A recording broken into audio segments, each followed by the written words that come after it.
Welcome to the news at When, ancient Egyptian times, over 3,000 years ago, when the ruler of Egypt was a 9-year-old boy called Tutankhamun. He had a very strange family. For more details, here's Bob Hale with the Pharaoh Report.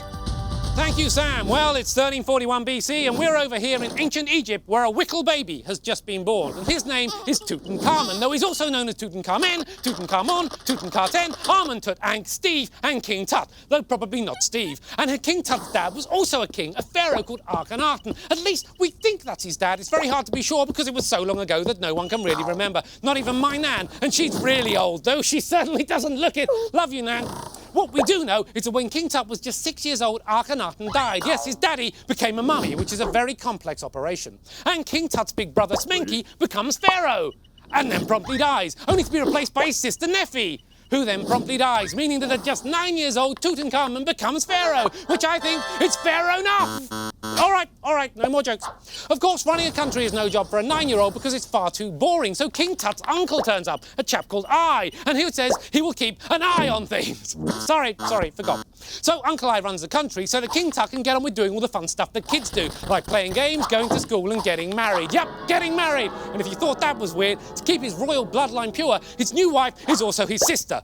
And she used to be his stepmom, so it's double.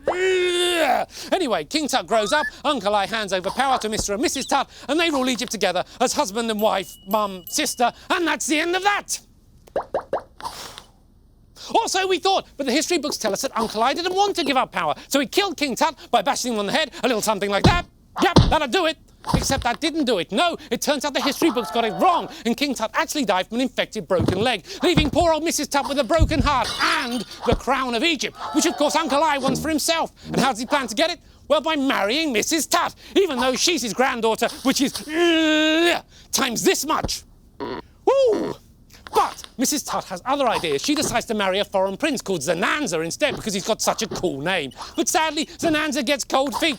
Cold everything, in fact, because he dies. Yes, killed on his way to Egypt by a very jealous Uncle Ai, who then finally marries his granddaughter, and they live happily ever after, ruling Egypt together for ages and ages, and that is definitely the end of that. No question, cross my heart, Scout's honour, swear on my Nan's life. And what a life she's led. Born in Dublin to a blind darts player, she became the first woman ever to swim across Ireland. And would you believe it, she's 99 today! So come on, everyone, happy birthday to you! Happy birthday to you! Happy birthday, Nanny Bob! Happy birthday to you! And back over to Sam to blow out the candles. Sam!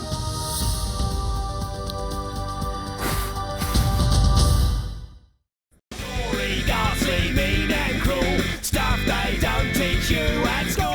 The past is no longer a mystery. Hope you enjoyed Horrible History.